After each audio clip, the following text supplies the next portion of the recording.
All right, Khan, Shalom, Shalom, Israel, Shalom to the 12 tribes. Yasha Allah giving the chorus, all on the glory and praise unto the Most High God, Yahweh, Bahashem, Hamashiach, Yahawashah, through the Spirit, power, Yahweh, Bahashem, Yahawashah, for never and ever. Barakatah Yahweh, Barakatah Yahawashah. This brother Yasharala, come back, y'all, with yet another live stream through the Spirit, power, Yahweh, Bahashem, Hamashiach, Yahawashah. All right. And hey, all praise to the Most High, man. You know, there's been a spirit that's been going around, right? A spirit of denying the Lord Yahushua, a spirit of denying the New Testament, denying the sacrifice that the Lord has gave for the nation of Israel, right? For the nation of Israel, man. There has been a spirit that's been going around, right? And we're here to address this, man. Right? And whoever's watching through the spirit, Baba Gashah, let me know whenever it, cracks up, whatever the case may be, if Satan tries to hinder the live stream. But hey, man, we finna address something, okay? We're about to address something that is just a breakdown that I've heard personally that is just it's bad, okay? It's very bad. Respectful, okay? Remember, hey, we love and we respect the brothers that, claim to be Old Testament only. Look, we still love you, brothers, and we still are going to pray for you. But the thing is, the breakdowns that y'all come with, respectfully, are asinine. They are horrible, okay? And the 666 talking about Yahawashi, that's one of them. All right? That's one of them. And we're about to address that right now, okay? We're going to go into that right now through the Spirit. So, first and foremost, I'd like to get a precept, right? Let's start with a precept. All right. Let's start with a precept, man. All right. Because this is what we need in the last days. All right. This is exactly we need to go precept upon precept, man. Right? We need to go precept upon precept. This is a book of Salakia. This is Isaiah 28, verse number 9. Right? It says, whom shall he teach knowledge, and whom shall he make to understand doctrine? Them that are weaned from the milk and drawn from the breast. Hey, I always like to quote the mighty elder priest Sabat. If you ain't got Yahawashi, you're not deep. If you don't believe in the Lord Yahawashi, how can you be deep? How can you be a deep guy? You can't go deep with Yahawashi without Yahawashi, because Yahawashi is deep. Yahawashi is knowledge. Yahawashi is wisdom. You understand? Yahawashi is the good doctrine. Yahawashi is the law and the commandments, man. Yahawashi is the word of the Most High, right? It says, for precept must be upon precept, precept upon precept. Yes, this is talking about laws, but Yahawashi is the law. You understand? He is the word. It says line upon line upon line, here a little and there a little. Okay? So we got to come with the precepts, man. We got to come with thus saith Yahweh Bashem Yahawashi. All right. So without further ado, let me get into this. So many people may be like, okay, what are you talking about? Right? 666 is talking about Jesus. We're talking about Yahawashi. I never heard of that. Wow, this is the first time me hearing it too. Now, we've dealt with many people in the past. We had a past camp, right, in North Hollywood. A bugged out sister came up talking about, yeah, Jesus Christ is Lucifer, right? Yeah, Jesus Christ, yeah, that's Lucifer. That's Satan. Because Revelation 22:16 talks about Jesus Christ being the bright and morning star, and then Lucifer means light bearer. So therefore, they must be the same character in the book. That doesn't make any sense, right? If you study the Bible, you understand there's a left side and a right side. Right side equates to righteousness, and the left side equates to wickedness. So, seeing that there are two sides, right? Seeing that there's always two sides, we have to navigate as such, right? We have to look at the Bible as that. It's two set against one, right? Good and evil. That's what it says in the book of Sirach, right? Good is set against evil, and evil against good. These are set against each other. So the Lord deals with balances, right? So I'm gonna get into this real quick. Oh, Salaki, it's not gonna play the audio. Hold on. Give me a second. It's not gonna play the audio because I need to do it off the Safari. Right? Give me 1 second.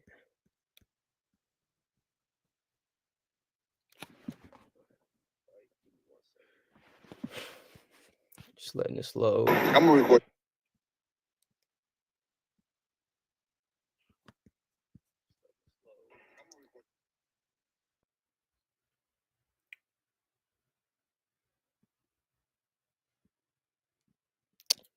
Man, it's like this is a little. Hey, my internet a little slow. So No just one bear seems to with me know right this, now. but Amazon actually has a 50.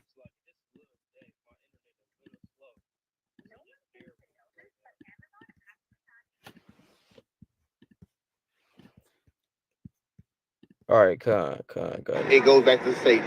It goes back to JC. Hey, and shout out to WFI Seattle. All right, shout out to WFI Seattle, holding it down after the many things that's been going on up there, man.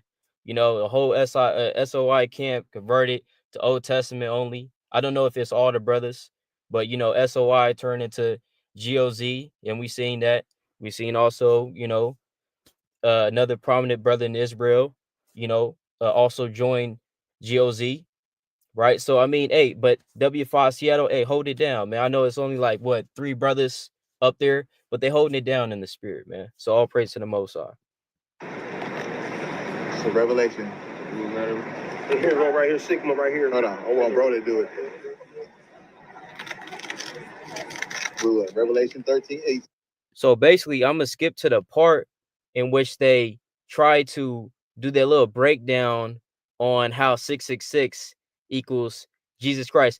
And one thing we always have to mention, okay, one thing about Old Testament brothers, okay, GOZ, can you please explain this to me? Why do y'all always say JC and Jesus Christ? You know we don't call upon Jesus Christ. You know that. So when you say 666, Jesus Christ is Satan, in a sense, it's like, okay, we don't even believe in Jesus Christ, that name, because we know the spirit behind Jesus Christ. There's a spirit behind Jesus Christ. When you look up Jesus Christ on Google, you talk to people about Jesus Christ, it's a white European Caucasian type person, type spirit behind Jesus Christ, right? When you say Yahawashi, now we're talking about the true Jesus, right? As that name holds that certain power, that certain spirit behind it. I don't really hear a lot of Old Testament Israelites banging on the name Yahawashi a lot. They always run to JC and Jesus Christ, knowing that's not even the true name. Even let's just take it like this. Let's say they don't believe in who the world calls Christ, right? They don't believe in Yahawashi. All right, cool. Whatever, right? You don't believe in Yahawashi.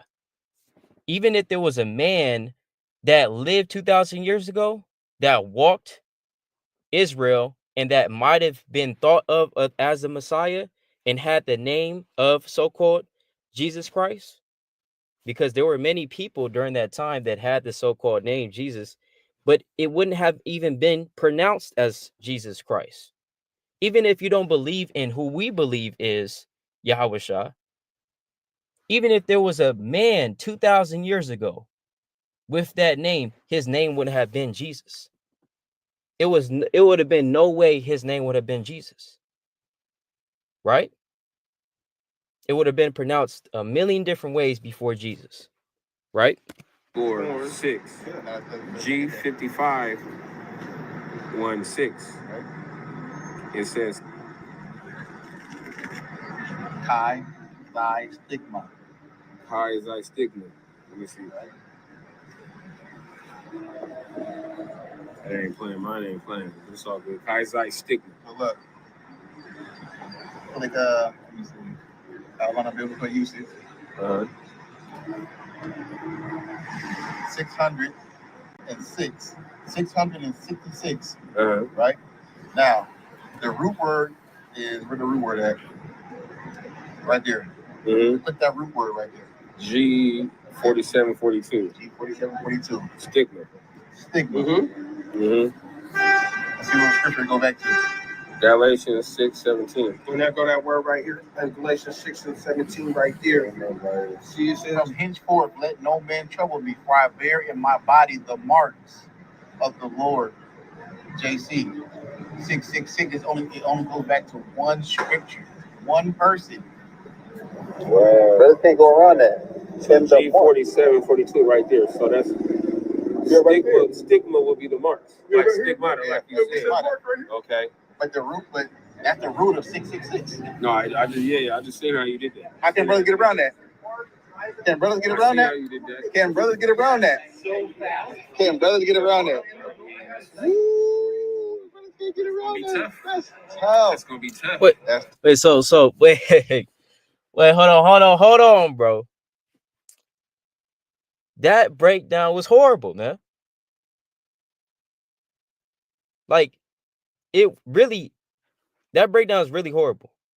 Because, first of all, my first question is this, man. Let's look at the Greek, right? Let's look at the Greek, right? Look at the Greek real quick. Let's go to Revelation. And all the OT onlys in the chat, you posting your precepts, that's cool and all. Like, we could talk about that. Right now, we're addressing Revelation 13-18. So I don't want to see any other precepts or any other topics about, anything outside of what we're talking about. Right now, in this video, I'm talking about Revelation 13-18. You may not believe that, but these brothers do. So this is what we're addressing, right? Revelation 13 verse 18, right? It says, "Here's wisdom. Let him that have understanding count the number of the beast, for it is the number of a man, and his number is 666." You see how in the King James Version, the translators chose to write it out as words, right? In English, you have the option to write out a number in word, like it with letters, or with numerals, right? Now, in the Greek, in the Textus Receptus is the document, or essentially, the transcript in which the New Testament was translated off of in the King James Version. All right. So in the Textus Receptus, this is what pops up: Strong's G 5516. And these are numerals. So can somebody explain to me how a numerical value has an etymology? The brother said, look at the etymology. A number does not have an etymology, brother. Numbers and words are different, right?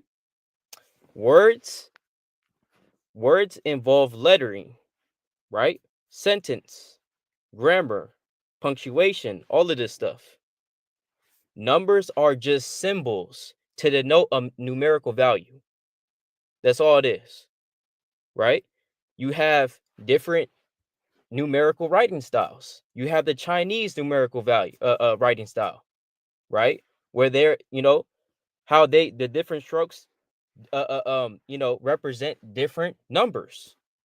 You have the Arabic numerals, which we use, right? The 1, 2, 3, 4, 5, 6 that we learned in kindergarten, in preschool. We learned how to write numbers, right? However, numbers and words are different. So for a brother to say, look at the etymology, there is no etymology in a number.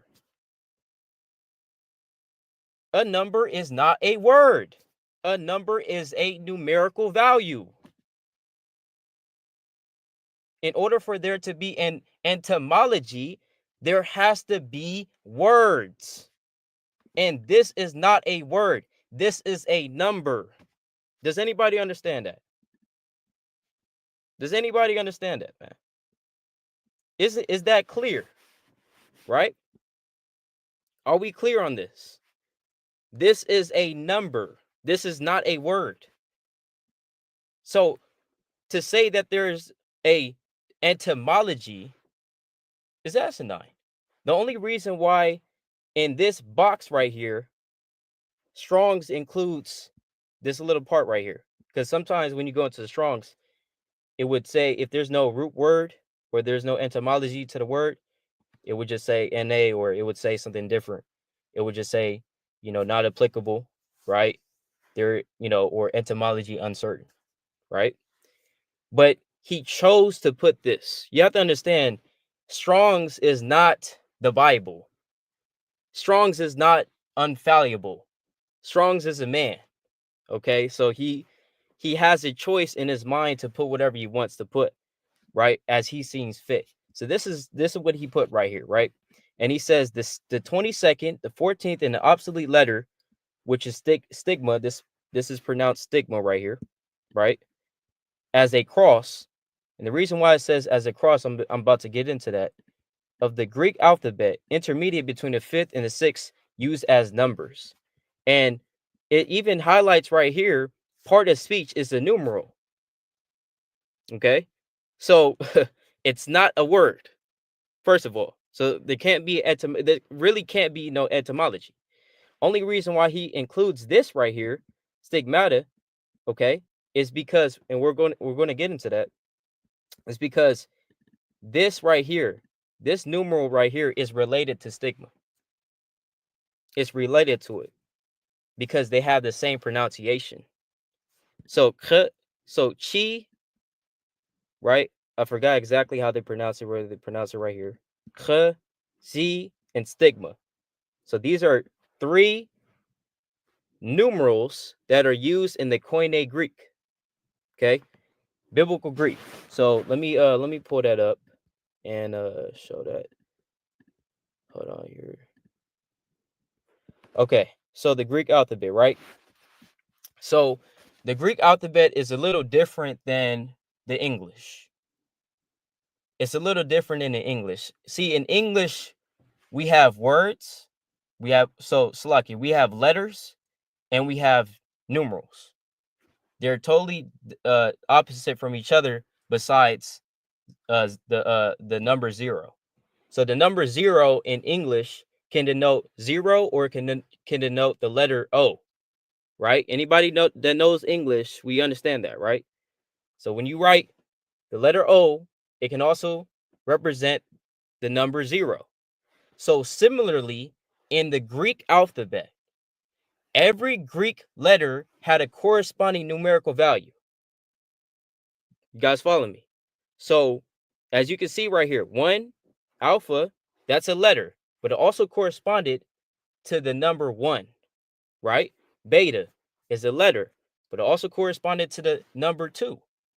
And only to distinguish, in order for you to distinguish whether it's a number or whether it's a letter, it would have an apostrophe at the end to denote that it's a number instead of a letter, right? So 1, 2, 3, 4, 5, 6, right? As we're seeing right here.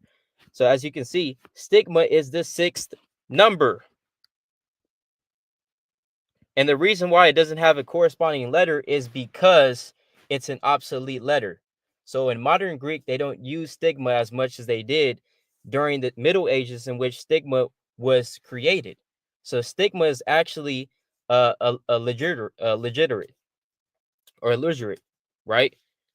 Basically meaning that it's a combination of 2 different letters, sigma and tau. So where's sigma at? Where is sigma at? So let's see right here. So sigma, this is a letter in the Greek alphabet. Sigma and tau, these 2 letters were more in a sense merged together during the Middle Ages. And anybody can look this up as a fact. Sigma and tau were merged together to make stigma. Hence hence the pronunciation stigma. It's sigma and tau mixed together, right? So that's why let's go back to the blue letter. That's why Strong's makes it clear that the obsolete letter, this is an obsolete letter, meaning that it's not used as much anymore. Just like in English, you have obsolete letters. There's letters because languages evolve. So when languages evolve over time, some letters are thrown out, right? It's just what happens. So again, let's go back to this. So this represents, see the X right here, right? These two letters right here, or these two numbers, they represent numbers, right? These symbols represent numbers. Let me pull this up. So as you can see right here, the X represents 600. The XI, right, or whatever this symbol is, represents 60. Stigma represents 6, right? So all of that is mixed together, right? And all that essentially just denotes 666, 666. That's all it denotes, right? It has nothing to do with Yahawashi, man. Right? And and the brother said, let me show that, right? Let me show that.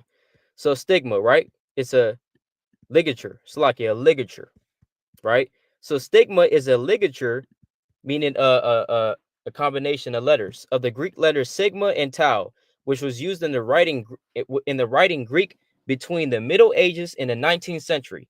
We're currently in the 21st century. And in the time in which Strong's was writing the Strong's would have been around what? The late 19th to 20th century, right? If I'm not mistaken. So at that time, it would have been obsolete. So the Middle Ages in the 19th century, it is also used as a numeral symbol for the number 6.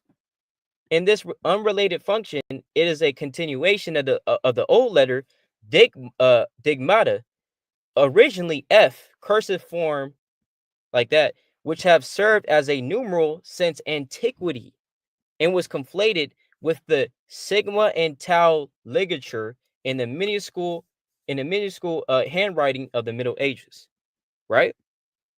So there's the history on that, right? And so let me read this as well. The name stigma is originally a common Greek noun meaning a mark, dot, puncture, or generally a sign.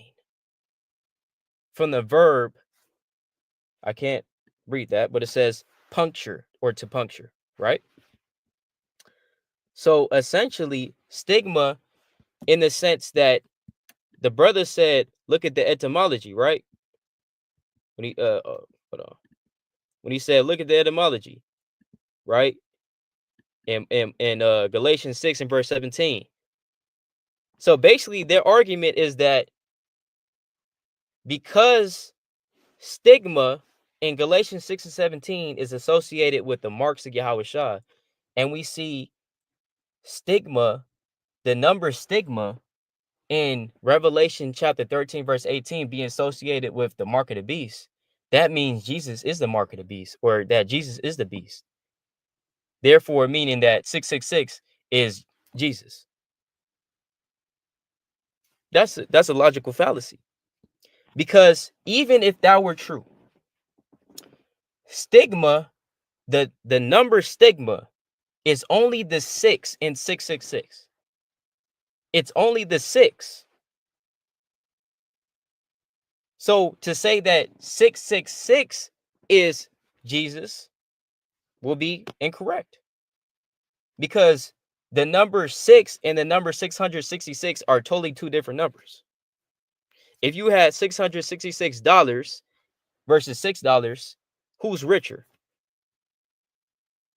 So these are two different numerical values. 6 alone versus 666, those are two different numerical values, right?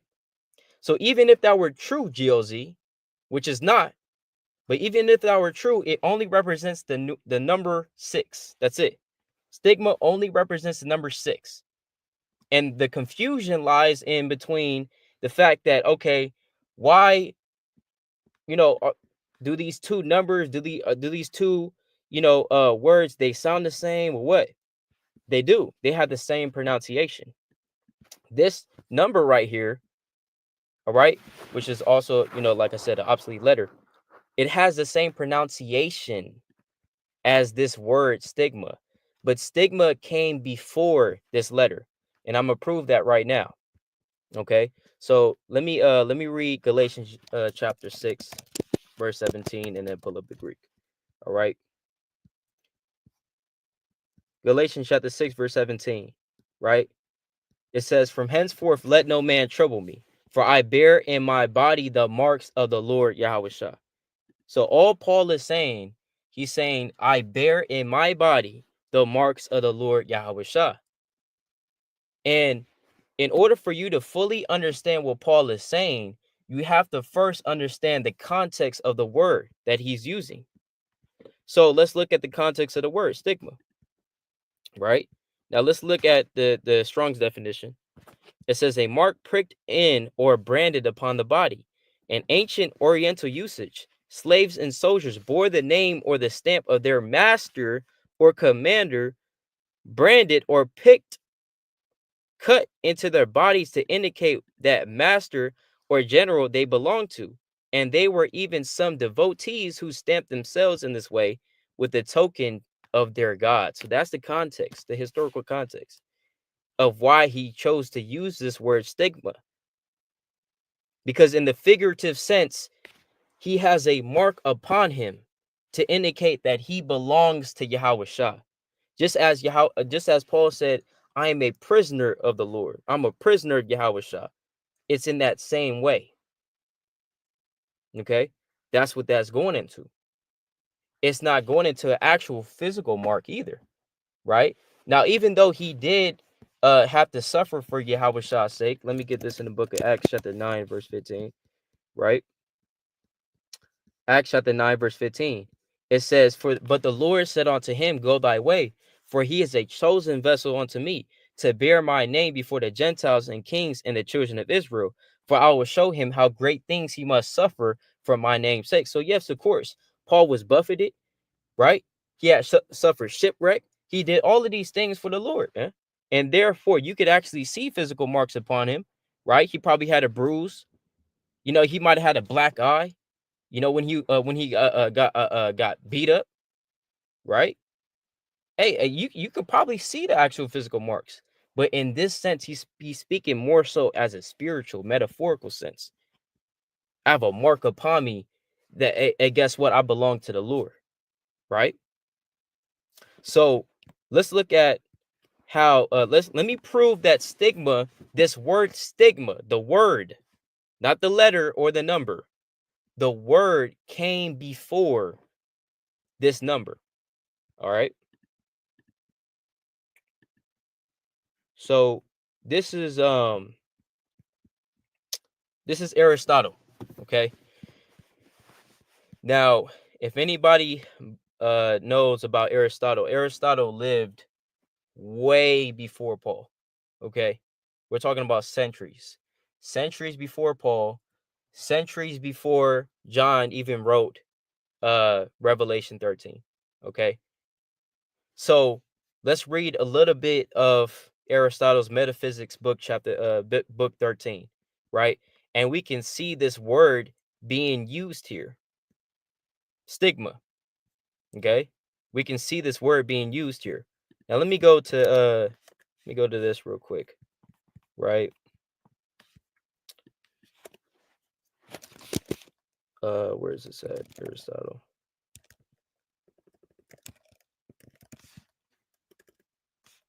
Right.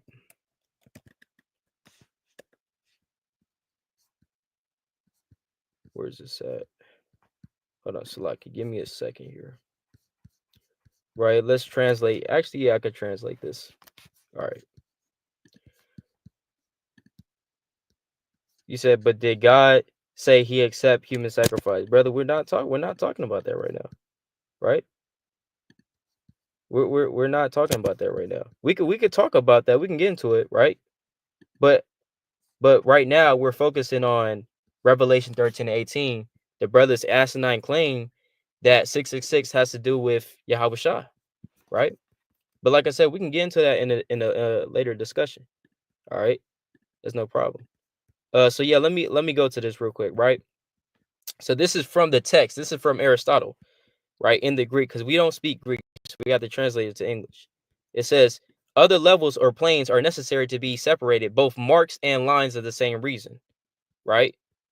It says, but if these are separated, again, according to the mathematical solid, the levels, lines, and marks are separated differently. So stigma is being used here in the classical Greek. This is classical Greek. Okay, this is before Koine Greek. Koine Greek is biblical Greek. Okay, so classical Greek predates it. And so that word stigma as a word right here, right, as we can see, where's it at? Right, where is it at? Right here. Let me show it.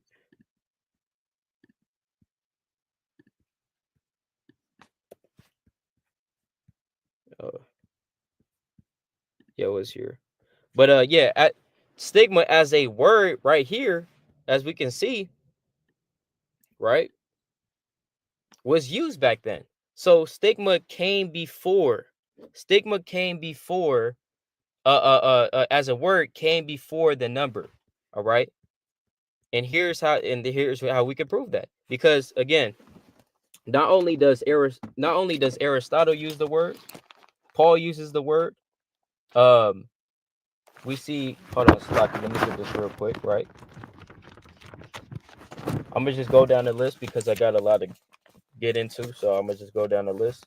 So Aristotle used it in his book Metaphysics, book chapter 13. So we already proved that right there. Homer used it. All right. Hippocrates used it. Plato used it, and even the Byzantine Empire used it. All right. So we see individuals using this word stigma as a word to denote marks, whether it be physical or non-physical, all right, metaphorical marks, whatever the case may be. But we see it in literature being used way before John even wrote Revelation chapter 13. All right. And the reason why I'm going through this is to prove that, guess what? That number stigma has nothing to do with the word. It only has something to do with slightly.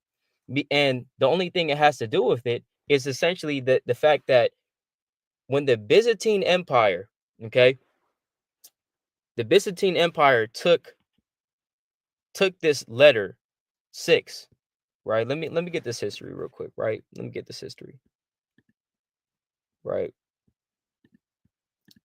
Let me get this history.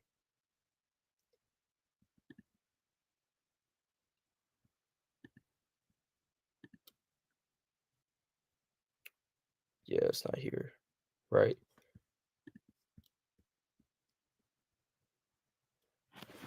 So here's the thing, right?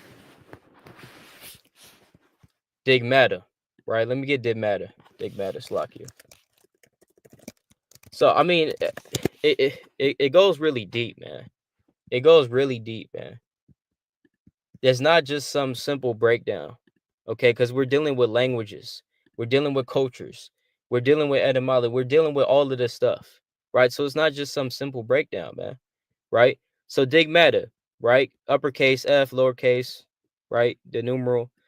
So it says it's an archaic letter of the Greek alphabet. It originally stood for the sound W, but it has remained in its use principally as a Greek numeral for 6, whereas it was originally called Wal, right? Its most common appellation in classical Greek is digmata.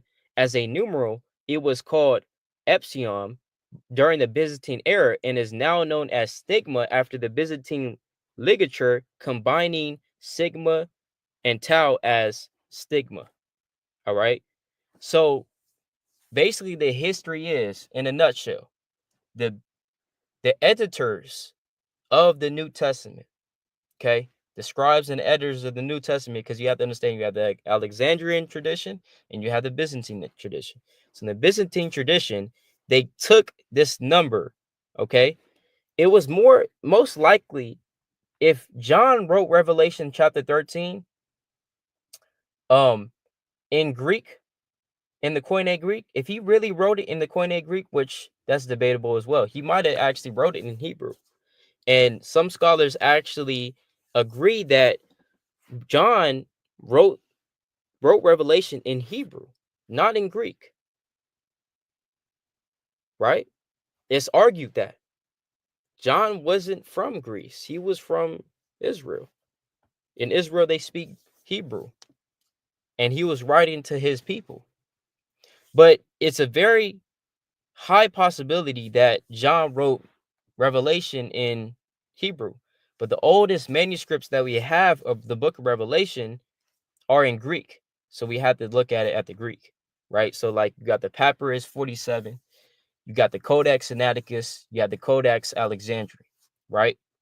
And other manuscripts. But essentially, in terms of Revelation, they all have, in Revelation 13 and 18, they all have stigma at the end for the letter 6 or for the number 6, right? They all have this symbol right here, right? So they all have this symbol. But as we're reading right here in the classical Greek and in the Koine Greek, they really would have used this symbol right here, gamma or the gamma. They really would have used the gamma.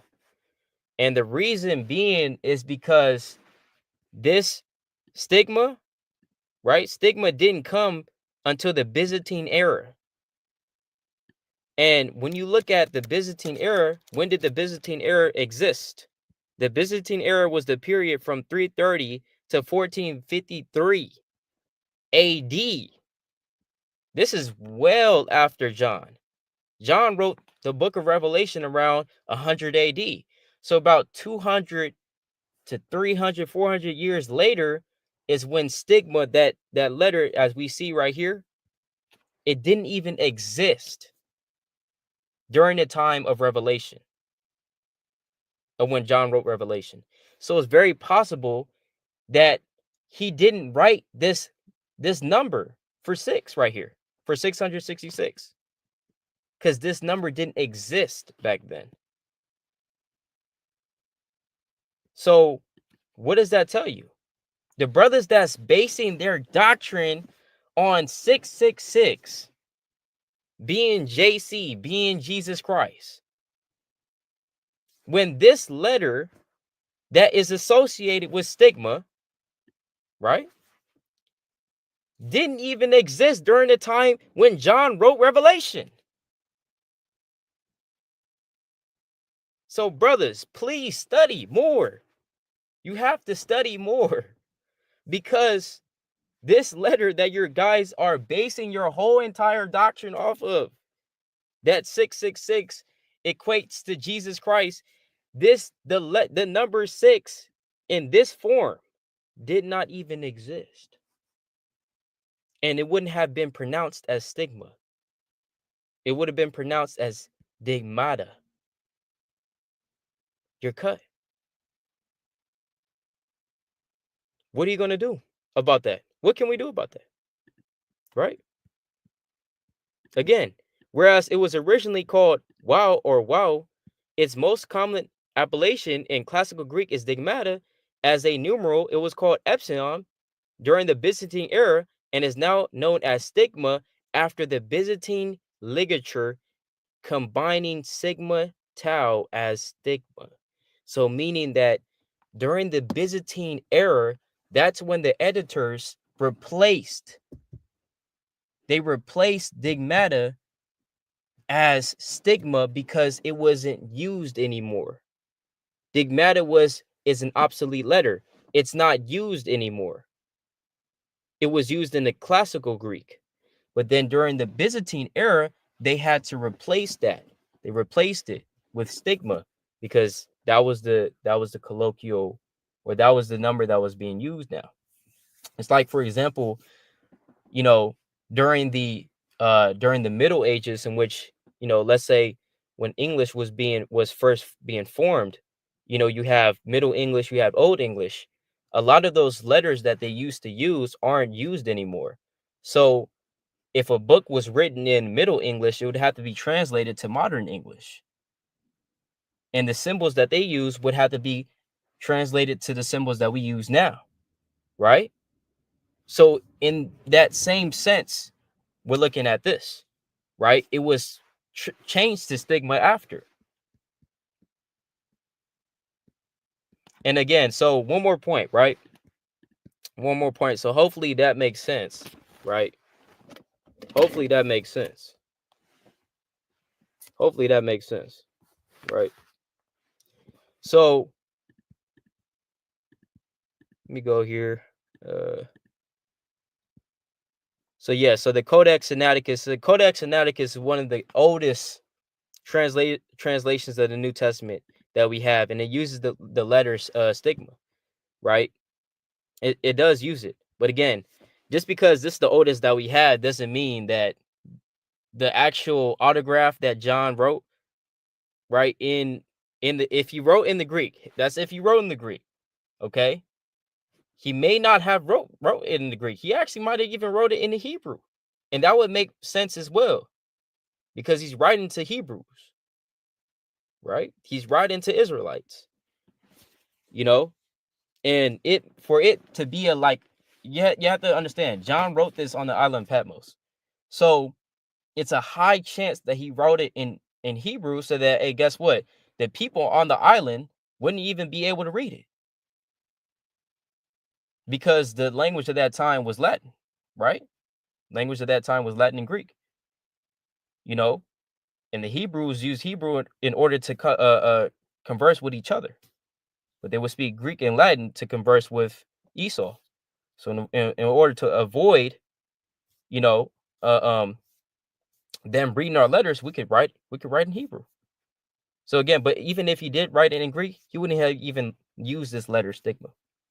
All right, because it wasn't invented. Now, I want to just close the case on this word right here, right? Stigma. All right. So the reason why this has the same pronunciation as the letter or as the number stigma, the reason being is because in the historical context, when the Byzantine Empire, or during the Byzantine era, when they replaced this number, or they replaced this for stigmata, right, to denote 6, the reason why they call it this stigma is because it reminded them of the word stigma, okay? Because when you look at how this letter is written in the cursive, right? You look at how this letter is written in the cursive, it kind of looks like a hook, right? It looks like a small mark, right? And remember, stigma means mark, sign. So when they looked at this number, this numeral right here, right? They say, hey, that kind of looks like a brand or a mark, right? Stamp. So they just called it stigma. And that's one reason. All right, we have one reason that we have a reason to believe that. Now, secondly, the reason why they call it this stigma as well is because of, right? Let me go to, where does it say? It says the shape of the letter went through a development from, as you can see right here, right? And like I said, you can study this on yourself, right? It went from this to looking like this, right? Which at that point was conflated with the sigma tau ligature. So you see how they're very similar, right? As the shape of the letter evolved over time, it conflated with this letter right here. In modern print, a distinction is made between a letter in its original alphabetical role as a consonant sign, which is rendered as F, or its lowercase, modern lowercase variant, and the numerical symbol, which is represented by stigma. In the modern Greek, this is often replaced by the digraph. right? Stigma tau. Now there's an article, Salakia. It's right here. Now that's already what I got. Right. It was an article right here. Yeah, right here. Yeah, it says stigma was co-opted as a name specifically for the sigma tau sign, evidently because of the acrophonic value of its initial st, as well as the analogy of the name of sigma. Okay, so we're seeing right here one of the reasons for us to believe why they called this letter stigma is because of the ligature. Remember, st. Basically, this represents st right here, right? St. Oh, Salakia. Right? If you look at this right here, this represents st. Why does it keep doing that? Madness. Okay, right there. All right. So right here, it kind of represents st, as you see right here, because this is sigma and this is tau. Right? Do we understand that? So this is st. So because this is st, right? Stigma, st, right? It's an acrophonic value. So what that means is, like, for example, when we click on this, right? Acrophony. Salakia acrophony. It says is the naming of letters of an alphabetical writing system so that a letter's name begins with the letter itself. For example, Greek letter names are acrophonic. The names of the letters alpha, beta, what is that? Alpha, beta, gamma, delta, yeah, are spelled with the respective letters. Alpha, beta, gamma, delta. So because ST, the sigma and the tau corresponded with that, that was the reason, basically, right? So two reasons why. And again, we don't have exact documents why they call it stigma. We don't have exact documents on that, but we can speculate through what we know, and that's why they called it that, right? But again, this has nothing to do with this word right here, in the sense that they're trying to make it seem, right?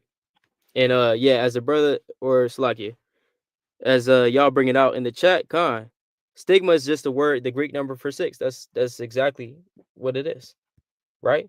The brothers is saying, how you gonna get around that? You can't get around that, Doc. Well, actually, we can get around that. We can really get around that, man. Right?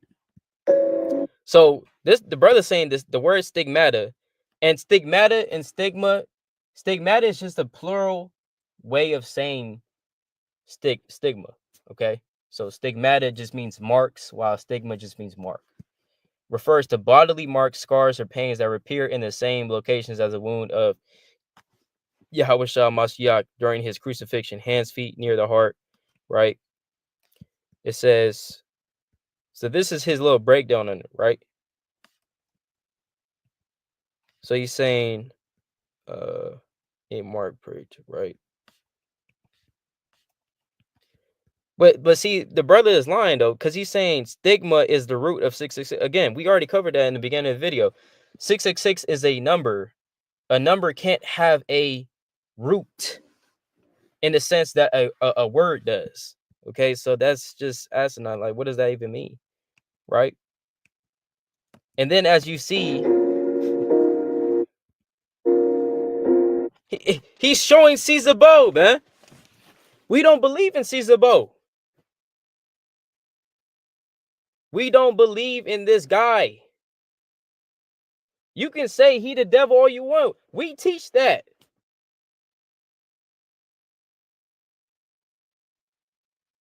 We teach that this dude is the devil. What? So you can, while you're saying JC, you're talking about this guy. But if you talking about Yahawashi has nothing to do with this. Look it.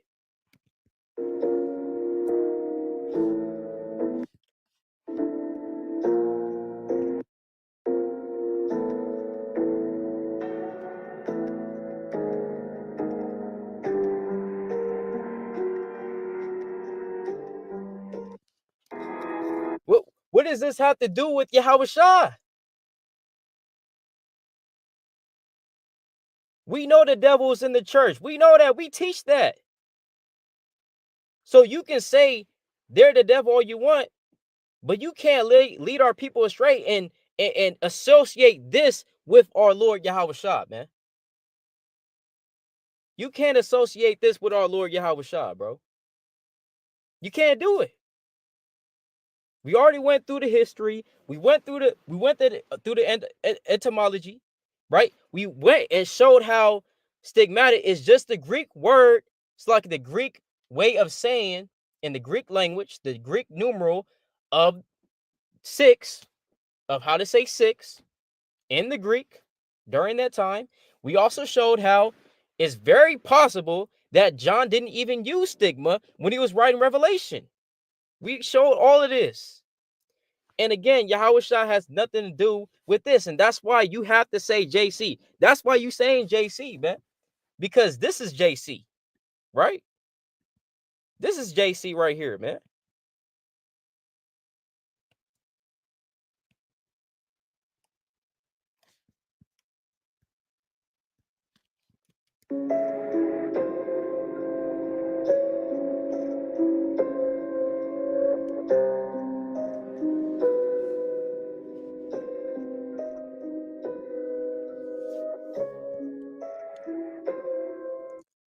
And then he crossing out scriptures of Yahawashi.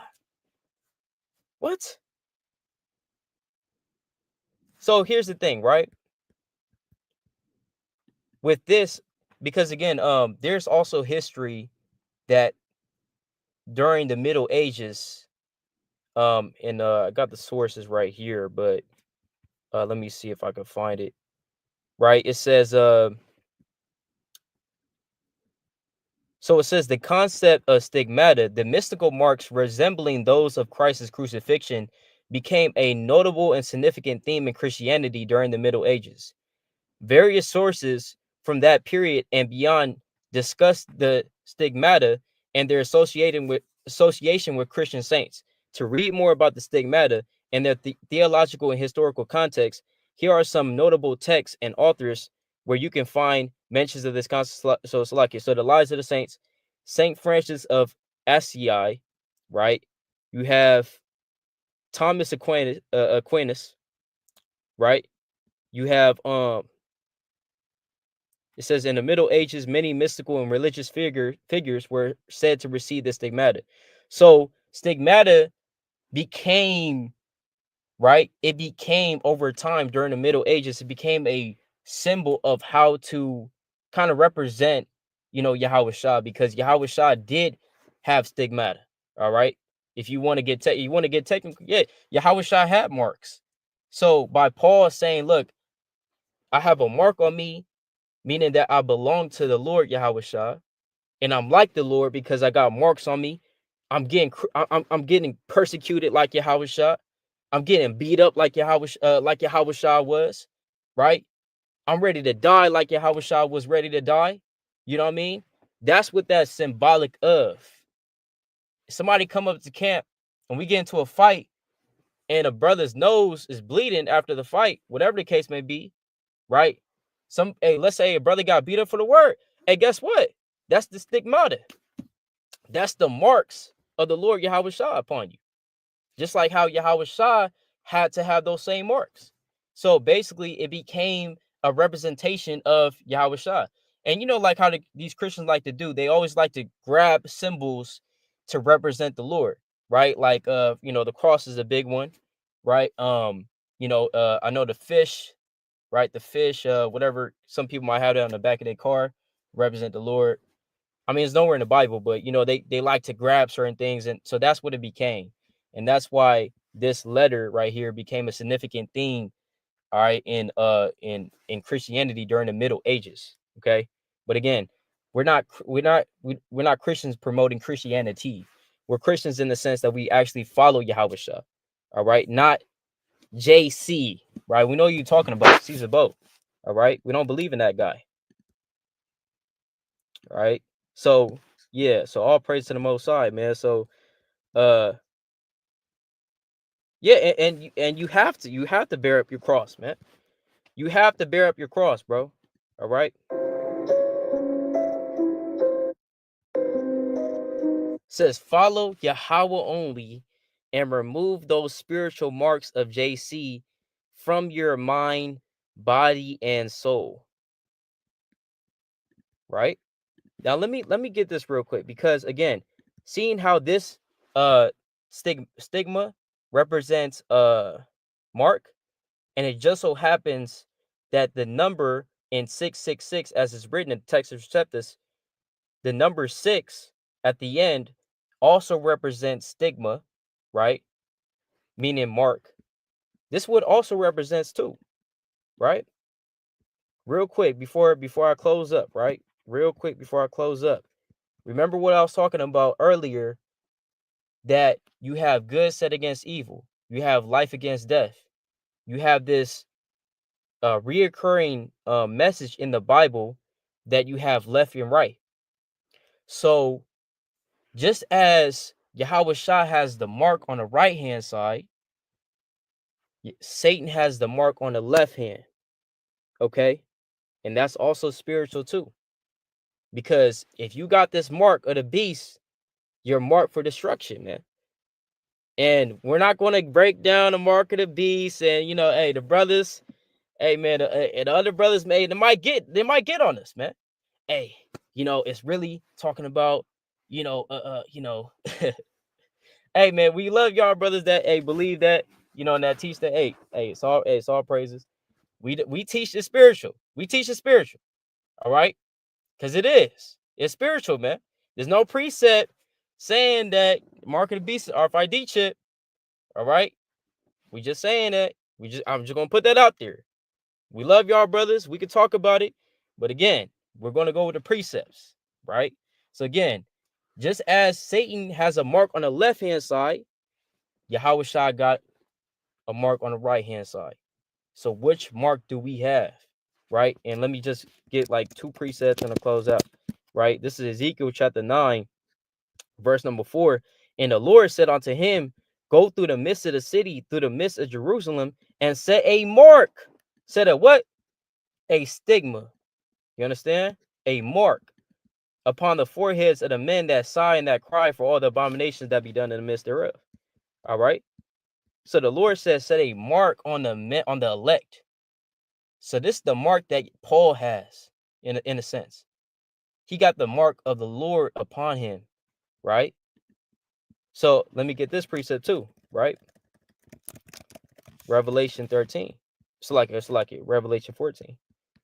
Revelation 14 and 1. And I looked, and lo, a lamb stood on the Mount Zion, and with him 144,000 have his father's name written in their foreheads. How can you have the father's name written in your forehead? That's spiritual. Going into that, you have the father's name, what he represents, on your forehead, meaning in your mind. So the Lord has marked you in the elect's mind, man. 144,000. They have the father's name essentially marked in their spirit, in their mind, right? Let's go to First Timothy chapter 4, verse number 2. Speaking lies and hypocrisy, having their conscience seared with a hot iron.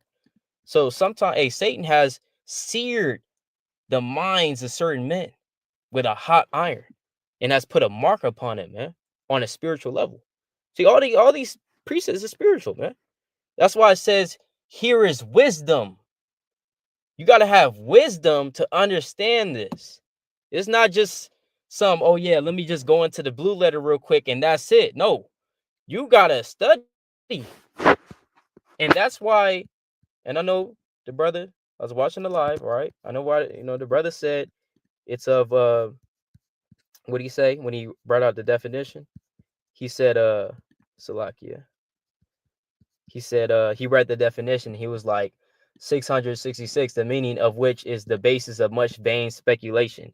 The reason why Strong said this is because there's so many breakdowns on and interpretations of what the 666 really means. Okay. And that's why he said that it's a vain speculation. He said it's not enough evidence to draw a definitive conclusion. That's what he thought. Okay, we clearly don't believe that. We believe that we can draw a conclusion, all right, off of the precepts. He believed that we couldn't. That's why he said it's of the basis of much vain speculation, meaning that there's not enough evidence, not enough, biblical usage of the number 666 in order to draw a definitive conclusion. That's why he said that. Okay, so anybody that brings this out, look, it's a vain speculation, meaning you shouldn't even try to break this down. So are we going to just listen to the so-called white man? Who cares what the fuck? Sluggy. Who cares what he thinks? We got the precepts. He doesn't have the precepts, right? So, you know what I mean? So that's why it says that, all right? So I'm just addressing everything he said in the video, that's all, right? So I'm trying to remember, is that everything, right? Is that everything? Right? All praises. Shalom, shalom to all the mighty brothers on the chat, right? All praise to the Most High, right? So that's the mark, man. So that's the mark, all right? It's not going into JC Yahawashi. Just say Yahawashi, man. Stop beating around the bush. Stop being scared. Just say Yahawashi. Just say and guess what? Just say it, man. Just say it. Why you keep saying JC? Say Yeshua. Say a closer name, man. Why you keep saying JC? Right? I mean, hey, the brother said they say Yahawashi, right? I don't see them saying Yahawashi for real like that. Look, when I'm going on their YouTube, we're going on their YouTube, he says Jesus Christ right here, right? Jesus Christ. And then he talks about Jesus Christ again, right? JC is an idol, told by JC. No Bahashim JC. Who says Bahashim JC? All the brothers in the chat, do y'all say Bahashim JC?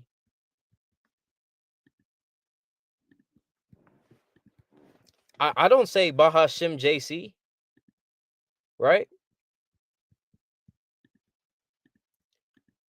So yeah, Meg. So yeah, Khan. I believe that's it. I believe that's it, right? I believe that's it. All praise to the Most High, right? I believe that's it.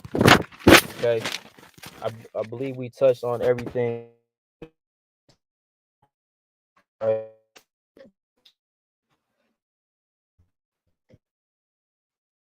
Right?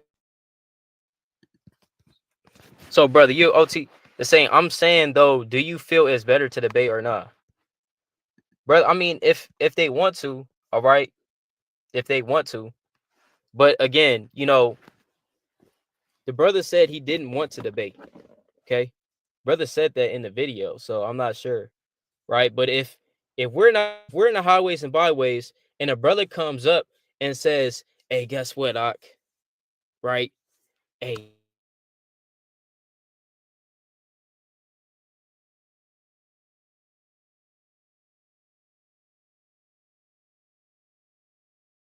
Mod 666. Oh no, it's spazzing out, spazzing out. Are we back?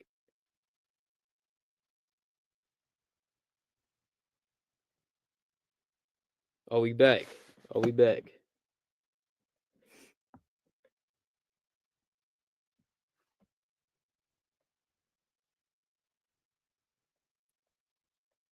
Okay, Salakia.